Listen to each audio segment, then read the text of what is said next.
Roland Rovskar had the bad luck of having to fight Lu Bu. His entrance music was powerful and intimidating for sure, the drums beating and the trumpets blaring. His long-handled sword glimmered in the light of the setting sun. It was not long before the chant started, a few thousand shouting, "Rovskar sucks! Rovskar sucks!" as he walked. The choir boomed, the strings shrieked, heralding the coming of a demigod. Lu Bu ducked out of the large doorway to a cheering and booing crowd. The earth itself seemed to shake as he walked, each step making an earthquake. It was probably just the choir, though. He stepped right over the small steps up to the ring. The shadow he cast spread across the stone tiles, one corner of the ring to the other, and his silhouette gave the appearance of a griffin ready to devour its prey. "Begin!" shouted Lady Alice. Roland Rovskar ran at Lu Bu, and his sword, as long as it was too short to reach the beast. "Rovskar sucks! Rovskar sucks!" Lu Bu stuck his leg in front of him, and Roland ran right into it. A small shove sent him to the ground, sliding a few yards. Lu Bu strided slowly. He isn't struggling at all. He hasn't struggled in one of his matches yet. He hasn't exerted himself in any way. None of his opponents had been exceptional. Your Eric fought valiantly, but he probably could have beaten Roland Rovskar. Wallace Gibson, who was quickly defeated by Lu Bu, would have destroyed Roland. He could have ended this match the second it started. Roland wasn't horrible, but he wasn't the best Rovskar brother. He had gotten lucky in the seeding of the tournament to have made it that far. "Rovskar sucks! Rovskar sucks!" Roland kept a low stance. Lu Bu thrusted with his glaive, and Roland parried it to the side, rushing in. He tried to slice, but Lu Bu caught him by the neck. He picked him up with a single hand, like he was as light as an infant, and walked to the edge of the ring. He released his grip, and Roland grappled his arm, still in the air. Lu Bu slid him off with his foot. Roland slumped to the ground, out of the ring. "The winner is Lu Bu!" Lady Alice came down to the king. "These guys are scary. Isn't it awesome?" "I suppose. I'm growing weary of all this, if I'm to be honest." The king stood. "I have sat long enough. Sir Simon, sit." "Yes, your majesty." Sir Simon sat in the king's chair with that big, goofy smile on his face. The king stood by the iron bars of the lady's box, folding his hands behind his back. Z came out to the ring with his two-handed curved sword, and Edward Guevara was right behind him, picking a strange square lute. The crowd cheered, but a few booed. They were likely fans of Galvar's son, who was defeated by a single kick to the chin. Though the cheers may have been for the prince, Edward Guevara. Sock came out, and he already had a horn in his hand. "Now I know that you had a good match against that knight, but I want you to know that I eat knights for breakfast, bitch!" "It's true," said Sir Frederick. "Many knights were defeated in the preliminaries by Sock. I believe I am the only knight to have qualified." "Well, the knight turnout was low this year anyway. They probably thought Sir Jacob was going to enter," said the king. It was probably true. Griffins and wyverns had their own temples and lodges in the city, and competing was their career. But knights had a sense of pride. They were the strength of the king, a terror to his foes, and it would be improper to see one defeated by rabble. Many stayed away from the tournament for that reason alone. Knights were those who had proven themselves in battle, who were rewarded with lands and a title. They were well paid, and already had honor, so there was really no need to compete other than the sake of sport. That's why Jacob had entered, and probably why Sir Frederick entered as well. Sock was screaming. "They say all men are created equal, but you look at me and you look at Z, you can see that statement is not true. You're a short son of a bitch. Today, I'm going to prove that size does matter, bitch. I'm not even going to need my hammer for this short son of a bitch. I'll kill him with my bare hands." Z gave his sword to the proctor. Apparently, he wasn't going to use a weapon either. "That's a bold move," said Sir Jacob. "I would want any advantage I could take against him. Being unarmed means you have to get in close, and Sock looks like he could pop someone by squeezing them if he wanted. Jacob had seen Sock fight last year, but he didn't have the chance to fight him himself. Sock had been disqualified for beating up Proctor. Sir Frederick came and stood next to him. Sir Frederick was an inch or two taller and broader of shoulder. He hadn't gotten back in his armor, but the sword on his belt was his own, and not the blunted thing he used in the tournament. "How would you go about defeating someone like Sock, sir?" he asked. Jacob pondered a moment, rubbing his palm on the pommel of his sword, tapping the grip. "I would have a sharp sword." The king turned his head a small bit, enough so that his eyes could remain on the ring. "That's a luxury our friend down there doesn't have." Sir Frederick pointed at Sock. "Think. What kind of animal does he most resemble to you?" Sir Jacob thought a moment. "I suppose he looks like a gorilla." Sir Frederick laughed. "Ha ha ha! I was thinking more of an ox. Look, his stout body, the way he charged Vald's son like a charging bull. In the north they have an event much like this, though not as big. It's called the ox fight, and men take the challenge of facing a raging ox. How would you fight a raging ox?" Sir Jacob pondered for a long moment. "I don't know, stab it?" "Dodge." "Begin!" Z took on a strong stance with a solid base, keeping one fist in front of him and one at his side. Sock charged him like an ox. With a sidestep, Z shifted right out of reach and sent a fist flying into Sock's face. Z shuffled back, creating space. "And it looks like he has seen those ox fights as well," said Sir Frederick. "Still, without a sword, there's no perceivable way to actually defeat Sock, unless he were to trick him into falling out of bounds." "Sir Frederick," Sir Jacob said, hanging his head in thought.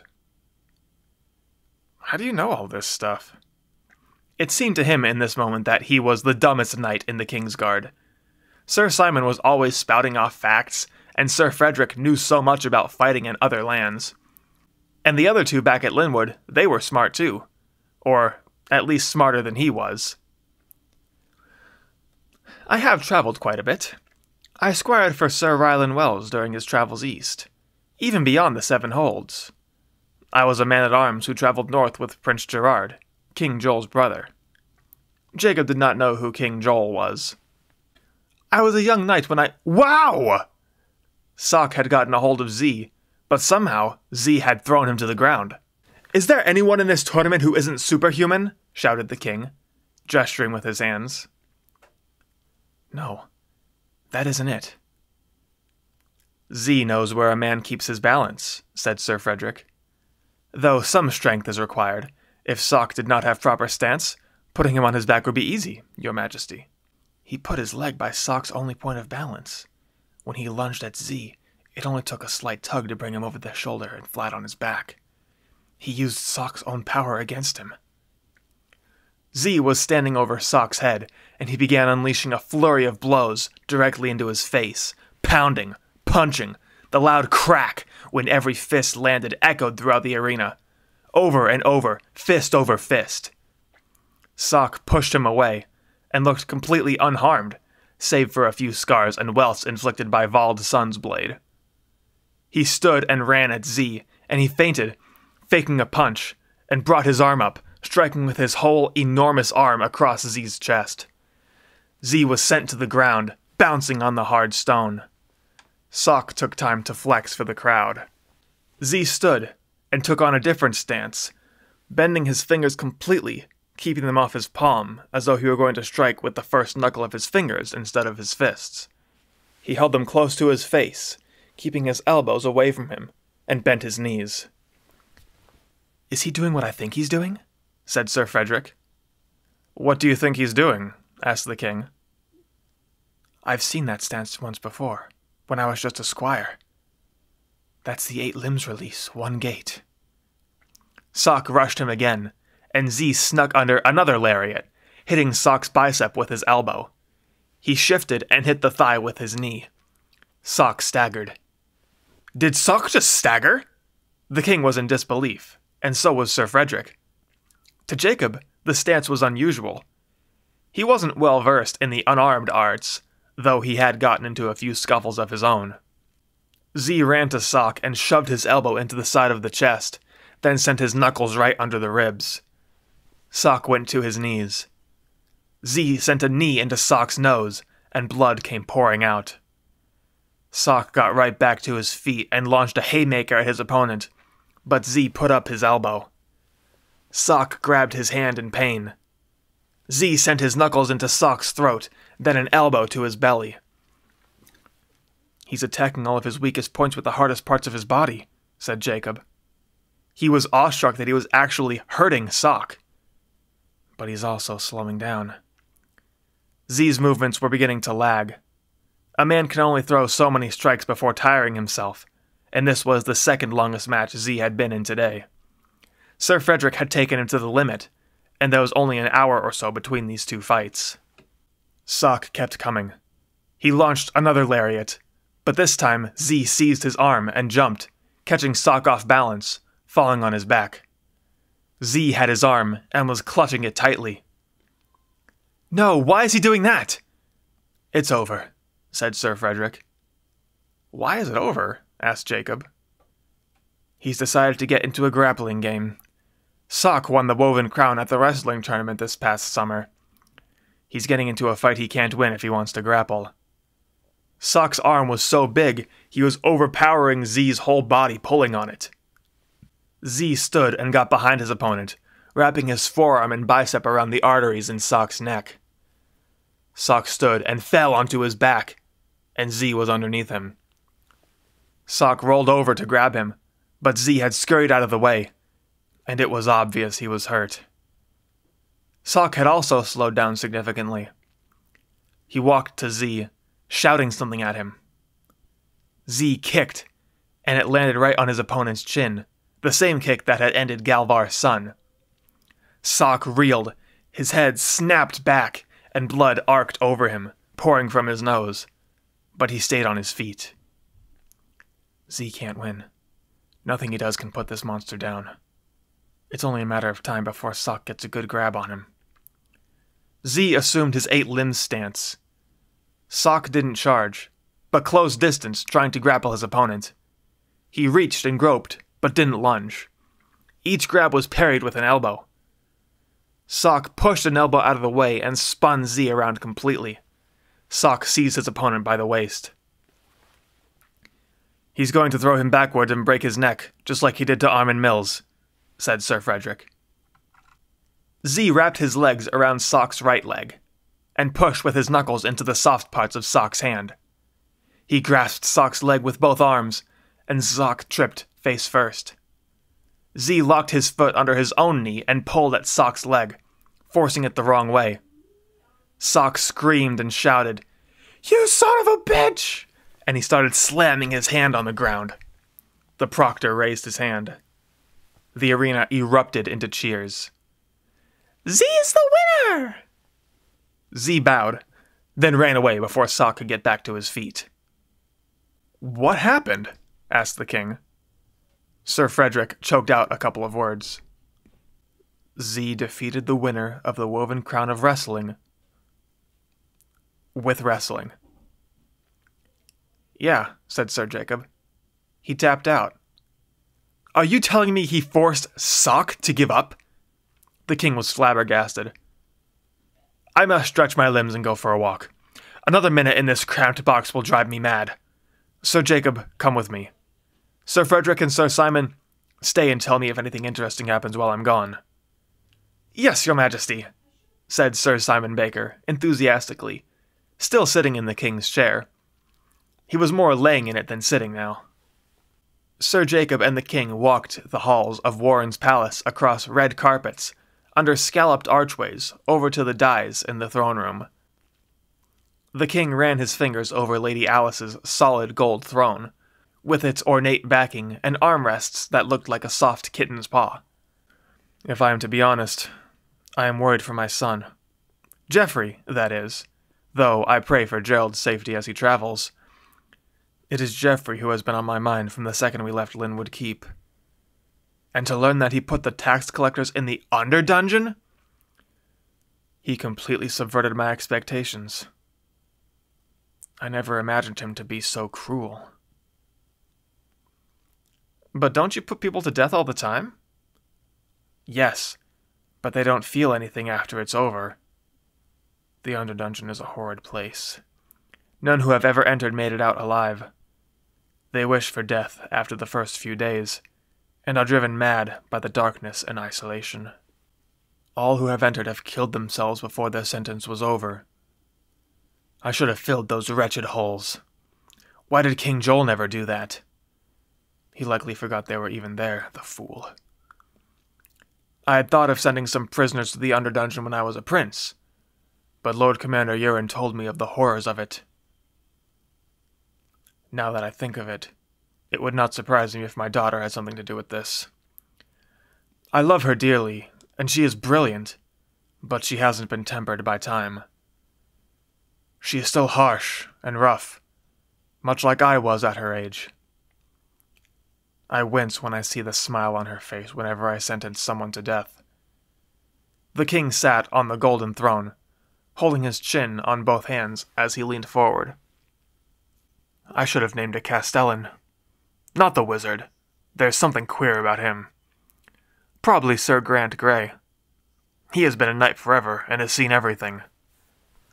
The king stood and began walking back where they came. Sir Jacob followed beside him. My son was likely crushed by my daughter's intelligence and did whatever she said. How short-sighted of me. I wanted to give him an opportunity to rule as he would, to understand the intricacies and conflicts of ruling. I hope when we return we don't see heads on pikes atop the city walls. The king was silent for a moment. If you're wondering, I wanted you to come with me because you wouldn't try to give me advice. Sir Simon thinks he knows everything, and Sir Frederick is not impudent, but gives his opinion too often. You are a good listener, and sometimes that's all a man needs. Jacob didn't know how to feel about that. He didn't say anything because he had nothing to say. Maybe being dumb wasn't such a bad thing after all. When they returned, Sir Simon jumped to his feet and let the king sit. "Has anything happened while we were gone?" asked the king, sitting. Jacob saw that they were cleaning the ring, and blood was everywhere. Steve Williams almost started a riot both before and after he defeated Edge. Then Randall Cloud cleaved Lauren Fossa in two, said Sir Frederick. "Good heavens!" yelped the king. "Is he all right?" asked Jacob. Nobody answered him, and after a moment he realized why. Maybe being dumb wasn't so great after all. "How did he do that? I thought the swords were blunted." "It was, Your Majesty," said Sir Simon. "But it is so big and massive. When Lorne tried to block with his daggers, the weight crushed him and drove through his collarbone, down his torso." "So then Randall has been disqualified." "Well," Sir Frederick hesitated. "Randall was the only wyvern left, and hoping to not cause a riot among the already volatile crowd, they moved him forward in the tournament." "What? That is absurd. I will disqualify him myself." The king rose from his seat and walked to the steps leading to where Lady Alice was. "Your Majesty, wait!" Sir Frederick was frantic. "What Frederick?" the king snapped. "The crowd is already close to rioting. Disqualifying Randall now would set them off. I am unsure we would be able to escape." "And what? When he wins, you expect me to place the woven crown on his head?" "I won't." "And what do you think that will do? Will the fans be happy that the king is refusing to honor their champion?" "I won't start a riot for the sake of it, so I shall relent. But I will demand that he be given a sword that is incapable of cleaving a man. Send a servant to Robert Barlow with my message. Randall Cloud is to be given a weapon of reasonable size. Then, after the tournament, I shall have him executed." Welcome to the Storytime Saturday podcast. I'm your host, TGD. This week, we advance farther in the tournament, and some hype stuff happens. We also get to see the king's relationship with Sir Jacob a little bit. So, as always, we'll start with the writing, and honestly, I don't have much to say this week. I don't have much to say about the writing because it's fine. It's just the usual stuff, the wrong punctuation and wrong formatting. This chapter's not that bad. There's no major offenses that I've noticed immediately. So let's talk about the characters, starting with Sir Jacob. Now, as he's watching these fights, we're sort of getting the sense that he doesn't actually have any intelligence when it comes to planning. So when Sir Frederick asks him, how would you fight Sock? He's like, I don't know, stab him? So we've seen that in the previous chapter with Sir Jacob, that he sort of just fights intuitively, just from what we can gather, that he doesn't really think, he doesn't really plan about it, plan about what's going to happen. He just reacts to what's happening. And Jacob muses to himself that he's probably the dumbest knight. We see that he can't plan, but we see that he reacts in real time. He perceives what's happening in real time very fast and is able to process it and react. But he can't plan. But he does have high situational awareness and perception skills. Now we see his relationship with the king, that the king confides in Sir Jacob because he won't give his opinion. Sir Jacob doesn't offer an opinion all the time, and that's because he doesn't have one. I think it's kind of funny that he's really sad when they find out that Lauren Fossa was cut in half by Randall Cloud, and Sir Jacob asks, is he alright? Nobody even bothers to answer him. Goes, no, he's not alright. He's cleaved in half. He's not alright. We actually see a super hype fight with Z. This fight might not be as hype as the Sir Frederick fight, but it's definitely close. So first off, when Z walks out, we see that he's made friends with Edward Guevara, although Edward Guevara probably made friends with him. And Edward Guevara has taken on a musical role for the unaffiliated fighters, so that's kind of cool. Even though he's disqualified, he's still involved and making the event more fun for everyone. So that's cool. So when I was reading through this the first time and taking notes, and I saw that Z was giving up his sword, I actually got goosebumps. I'm like, oh my gosh, this is hype. He willingly gives up the advantage he has. Now, from Z, we know that Z is skilled, but we also see that he's pretty durable. The first bump he actually takes, the first actual blow he takes in the entire tournament, is when Sock clotheslines him, and he bounces against the ground, and he gets right back up. He also gets dropped with Sock's whole body weight right onto the ground. And he basically tanks it. He gets right up. And you can tell that he's hurt. Jacob points out, you know he's hurt. But he keeps going anyway. So that's pretty dope. So Z is not only very skilled, he's also very tough. He has high fortitude as well, high constitution. And interestingly, an observation that I've made about Z so far is that he's not satisfied with merely winning, but he wants to beat each fighter at their own game. So he defeated Sir Frederick with his own sword. He took Sir Frederick's sword and beat him with his own sword. And he defeated Sock, who we find out is the wrestling champion. He won the wrestling tournament. He beat Sock with wrestling. So Z is becoming a really hype character. We're putting Z over in a big way. Now, Sir Frederick, we see some of Sir Frederick's intelligence when it comes to fighting, and he exchanges strategies with Sir Jacob as they're watching fights. And we learn a little bit about his backstory before he's cut off by Z using judo on Sock. And let's talk about the king a little bit. we see that the king is deeply disturbed by Jeffrey's decision to put the tax collectors in the underdungeon, and that he's actually kind of afraid of Georgine. He's afraid because Georgine's intelligent and cruel, is how he describes her. And he suspects that it was her idea to use the underdungeon, to throw the prisoners in the underdungeon. We also see a bit of rationale when he puts people to death instead of punishing them. He's like, when I put them to death, that's it. They're killed and that's it. It's over. They're not suffering.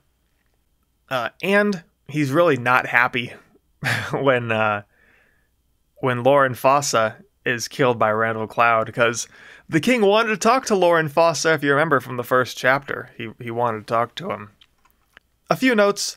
It's funny that Roland Rovskar, the guy from the first match, is also subject to the Rovskar sucks chance. Just because his brother faced Steve Williams, he's getting Rovskar suck chance too. It's interesting that the king notes that many knights don't enter because they figured Sir Jacob would be there. We also maybe get a little bit of an indication that there might be some stronger knights. They just don't enter because they don't have anything to prove. You know, Jacob, when he's thinking about it, he's like, they don't enter because they're scared of losing. But that might not be the case. There might be knights out there that are stronger than Sir Jacob. They just don't feel they have anything to prove. We don't know. It's just speculation. Now, Sir Frederick, when he's talking strategy on how to defeat Sock, he points out that in the north they have something called an ox fight, which is a bullfight. So they do that in the north. So maybe you've gathered by now that the north is basically just Spain. The north is just Spain. And that is true, if you've come to that conclusion. But the north is also France and Italy, as we'll see once we get up there. Z, from what I could tell, I don't remember exactly what martial arts I intended to have him use, but we see him use this 8 limbs release, which is Muay Thai. It's just Muay Thai. And he tries an arm bar on Sock and a rear naked choke, so maybe that's some jiu-jitsu he's using. And in the end, I don't exactly know what he uses to defeat Sock. How is it described? Z locked his foot under his own knee and pulled at Sock's leg, forcing it the wrong way. This might be a figure 4. Z might have defeated Sock using the figure 4 leg lock. Nature boy Ric Flair! So that might be what happened. It might have been just some sort of knee bar. But yeah, that's cool that Z defeats Sock using wrestling. And it's also kind of hype that he's blocking. Sock is a tough guy, and Z is blocking all of his attacks with all the hardest parts of his body, as Sir Jacob points out. So, not a whole lot to talk about in this chapter. A lot of it is like very self-explanatory in the chapter. Not a whole lot to go over. I do want to point out, while we're talking about Sir Jacob, that real Jacob is not the dumbest brother. He's not dumb and stupid. This is just for the character, so don't be upset.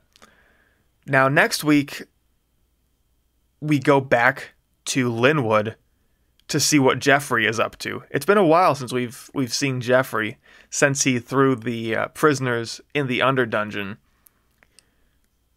And we'll see what the repercussions of that have been in the capital of the Middle Kingdom. But this has been the Storytime Saturday podcast. I appreciate you being here. It's always fun. It's always fun to do.